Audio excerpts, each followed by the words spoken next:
আমরা প্রথমে দেখব অ্যান্ড গেট কাকে বলে। যে ডিজিটাল ইলেকট্রনিক সার্কিটে দুই বা ততোধিক ইনপুট দিয়ে একটি মাত্র আউটপুট পাওয়া যায় এবং আউটপুটটি ইনপুটগুলোর যৌক্তিক গুণের সমান। আগে কিন্তু অর গেটে কি ছিল? যৌক্তিক যোগের সমান, আর অ্যান্ড গেটে এসে কি হচ্ছে? যৌক্তিক গুণের সমান। তাকে অ্যান্ড গেট বলে।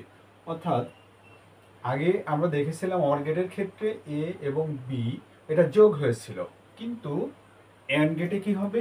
এ এবং বি এই দুইটা গুণ হবে, যৌক্তিক গুণের সমান।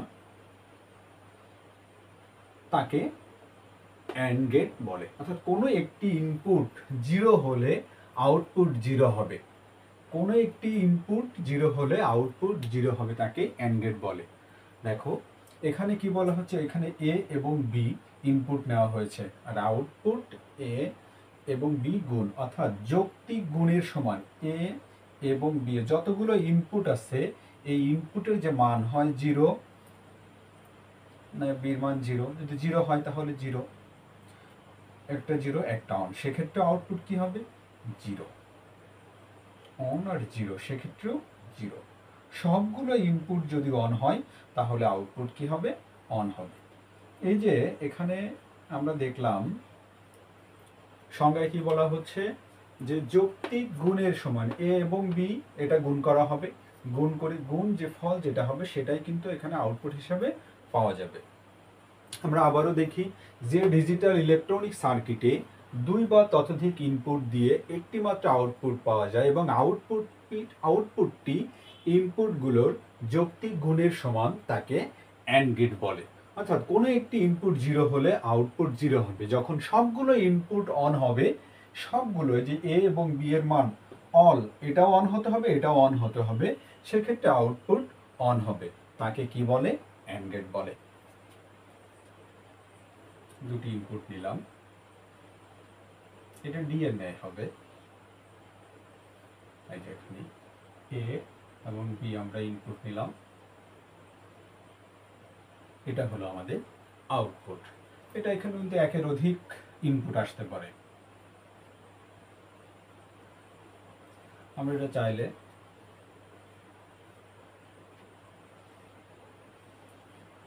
তিনটা ইনপুট নিতে পারি।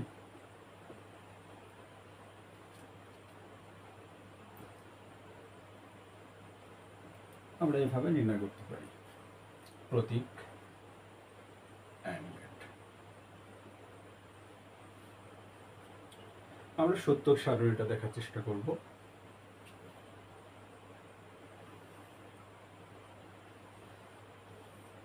আমরা যদি দুই ইনপুট বিশিষ্ট সত্যক সারণীটা দেখব, এটা প্রয়োগ করব। ইনপুট এই দুইটা হলো আমাদের, এখানে যদি আমরা লিখি এটা এটা হলো ইনপুট, এটি হলো আউটপুট। দেখো আমরা প্রথমে বলেছিলাম ইনপুট কি হবে? দুইটা, একটা জিরো একটা অন।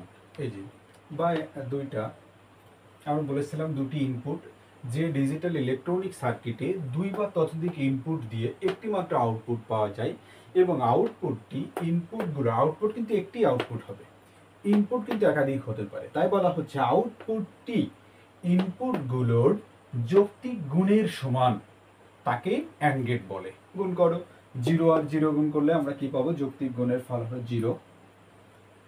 জিরো এবং অন, দেখো জিরোর সঙ্গে অন গুণ করলে জিরো। আমাদের কিন্তু সংজ্ঞায় বলা ছিল কোনো একটি ইনপুট জিরো হলে আউটপুট জিরো হবে। এখানে কিন্তু অন থাকা সত্ত্বেও কিন্তু কেন জিরো হচ্ছে? কারণ একটি জিরো রয়েছে, এই জন্য। এখানে অন রয়েছে, তাও দেখো আউটপুট জিরো হয়েছে, কেন? একটি জিরো আছে। এক্ষেত্রে দেখো দুইটা ইনপুটই কিন্তু আমাদের কি আছে? অন আছে, এক্ষেত্রে আউটপুট কি হবে? অন হবে। আমরা আবারও সংজ্ঞায় ফিরে যাই, যে দুই বা ততোধিক ইনপুট দিয়ে একটি মাত্র আউটপুট পাওয়া যায় এবং আউটপুটটি ইনপুটগুলোর যৌক্তিক গুণের সমান। কোনো একটি ইনপুট জিরো হলে আউটপুট জিরো হবে, যখন সবগুলো ইনপুট অন হবে, সবগুলো, এই যে ইনপুটের ক্ষেত্রে সবগুলো ইনপুট অন হলে আউটপুট অন হবে, তাকে অর গেট বলে, তাকে অ্যান্ড গেট বলে। এটা হলো আমাদের অ্যান্ড গেটের সত্য সারণী।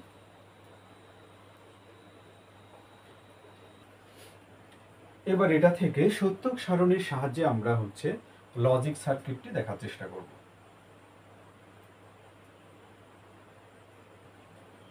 এটা প্লাস, এটা মাইনাস। আমাদের এই সাইড থেকে বিদ্যুৎ যাবে, আর এটা থেকে R3 যেহেতু কোনো বিঘ্ন নাই, সে সরাসরি এখানে পৌঁছে যাবে প্রত্যেকবার। দেখো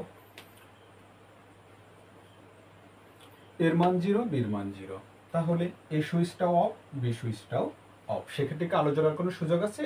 এখান থেকে কিন্তু বিদ্যুৎ এই পর্যন্ত এসে থেমে যাচ্ছে, এখানে কিন্তু পার হওয়ার কোনো সুযোগ নাই, সেক্ষেত্রে আলো জ্বলবে না। দেখো আউটপুট 0 আছে। এরপরে এর মান 0, বির মান অন, তার মানে বিটাকে অন করে দিতে হবে। দেখো বিটাকে আমরা অন করে দিলাম, কিন্তু এটা কিন্তু অফ আছে, সেক্ষেত্রে কি আলো জ্বলার সুযোগ আছে?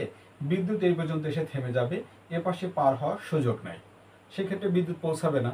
এখান থেকে R3 আসবে, বিদ্যুৎ না পৌঁছালে কি আলো জ্বলবে না? আলো জ্বলবে না, সেক্ষেত্রে আউটপুট 0। এবার দেখো বিটাকে বন্ধ করে দেওয়া হচ্ছে, এখানে দেখো এর মান অন, তাহলে এটাকে অন করে দিলাম। বির মান 0, বিটাকে অফ করে দিলাম, সেক্ষেত্রে কি আলো জ্বলবে? এখান থেকে বিদ্যুৎ আসলো, এই পথে বিদ্যুৎ এই পর্যন্ত এসে এখান থেকে এইখানে এসে কিন্তু থেমে যাবে। বিদ্যুৎ কোনো ক্রমে এখান থেকে সংযোগ লাইন পাবে না। যদি বিদ্যুৎ এখানে না পায় বাল্ব পর্যন্ত, অর্থাৎ এই যে লাইট পর্যন্ত যদি না আসে, আলো জ্বলবে না, আলো জ্বলার কোনো সুযোগ নেই। দেখো এক্ষেত্রে আউটপুট কিন্তু 0 আছে। লাস্ট স্টেপে এসে এর মানও অন, বির মানও অন, এই যে বিটাকে আমরা অন করে দিলাম, তাহলে এখান থেকে বিদ্যুৎ চলে আসবে এই পর্যন্ত, এটা অন আছে, বিদ্যুৎ চলে আসলো, বিটা অন আছে, বিদ্যুৎ চলে আসলো, এখান থেকে এসে কিন্তু এই বাল্বের কাছে চলে আসলো, আর এখান থেকে R3 তো আগে থেকেই ছিল, তাহলে আলো জ্বলবে। তার মানে অনেকক্ষণ পরে কিন্তু A1, B1, সেক্ষেত্রে দেখো আলো জ্বলছে। এখন কিন্তু আর লাইট অফ নাই, সেক্ষেত্রে অন হয়ে গেল, কারণ A1, B1, এই সুইচটা অন, বি সুইচটা অন। এখান থেকে বিদ্যুৎ এসেছে, এখান থেকে বিদ্যুৎ ক্রস অর্থাৎ পার হয়ে চলে আসলো, আলো জ্বলে উঠলো। এবার কিন্তু খেয়াল করতে হবে, আমরা সংজ্ঞায় কি বলেছিলাম? সবগুলো ইনপুট যদি অন হয়, সেক্ষেত্রে আউটপুট কি হবে? অন হবে, সেটাই কিন্তু অ্যান্ড গেট।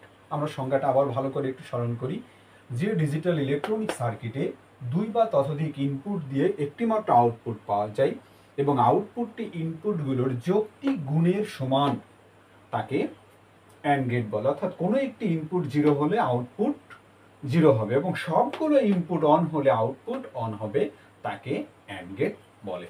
এটি হলো অ্যান্ড গেটের প্রতীক। একাধিক এরকম আসতে পারে ইনপুট, সেক্ষেত্রে এখানে আরেকটি ঘর বৃদ্ধি পাবে।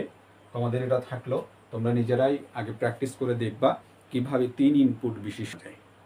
আশা করি তোমরা অ্যান্ড গেট কাকে বলে, কিভাবে নির্ণয় করতে হয়, এগুলো ভালোভাবে বুঝতে পেরেছো।